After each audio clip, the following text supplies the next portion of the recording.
അപ്പോൾ ഇന്നൊരു Sunday day in my ലൈഫാണ് കേട്ടോ. അപ്പോൾ ഇന്ന് രാവിലെ കുറച്ച് താമസിച്ച് എണീറ്റ് പള്ളിയിൽ പോകാൻ പറ്റില്ല. അപ്പോൾ ഞാൻ ചുമ്മാ മെഴുകുതിരിയൊക്കെ കത്തിച്ച് ഫ്രേഗ്രൻസ് ഉള്ള ക്യാൻഡിലായത് കാരണം നല്ല രസമാണ് അവിടെയൊക്കെ നിൽക്കാനൊക്കെ. പിന്നെ അതിനുശേഷം നെയിലൊക്കെ ക്ലീൻ ചെയ്ത് അതിന് നെയിൽ പോളിഷ് കടിക്കാനായിരുന്നു പ്ലാൻ. ഇന്നൊരു ലേസി ഡേ ആണ് കേട്ടോ. ഇന്നിപ്പോൾ രാവിലെ കുറച്ച് താമസിച്ച് എണീറ്റോ ഇഷ്ടമുള്ള കാര്യങ്ങളൊക്കെ ചെയ്തു അങ്ങനെ ഒരു ഡേ ആണ് കേട്ടോ. സോ അതുകൊണ്ട് ഞാൻ ഫേസ് പാക്ക് ഇടാമെന്ന് വിചാരിച്ചു. അപ്പോൾ കേർഡും കോഫി പൗഡറാണ് കേട്ടോ മെയിൻ ഇൻഗ്രീഡിയൻറ്റ്. അത് കഴിഞ്ഞപ്പോൾ ഫുഡ് കഴിച്ചു. പിന്നെ ആ ഫുഡ് കഴിച്ച പാത്രമൊക്കെ കഴുകി വെച്ചു. സിംഗിൾ വേറെ പാത്രങ്ങളൊന്നുമില്ല. അപ്പോൾ പിന്നെ എൻ്റെ പാത്രം കഴുകാൻ വളരെ എളുപ്പമാണല്ലോ.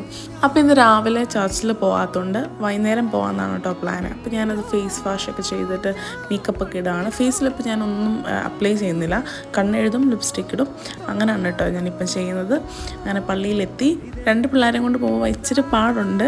പിന്നെ മാനേജ് ചെയ്യാൻ പറ്റുന്നുണ്ട്. പൊന്നെ അത്രയും വഴക്കല്ല. അപ്പം മാനേജ് ചെയ്യാം. പിന്നെ ഇടയ്ക്ക് വഴക്കുണ്ടാക്കുമ്പോൾ നമ്മളിങ്ങനെ പുറത്തോട്ടൊക്കെ ഇറങ്ങി നടക്കും. അപ്പോൾ ഇന്നത്തെ വീഡിയോ ഇത്രയേ ഉള്ളൂ. അപ്പോൾ എല്ലാവർക്കും ഇഷ്ടപ്പെടുന്നു വിചാരിക്കുന്നു. Thank you for watching.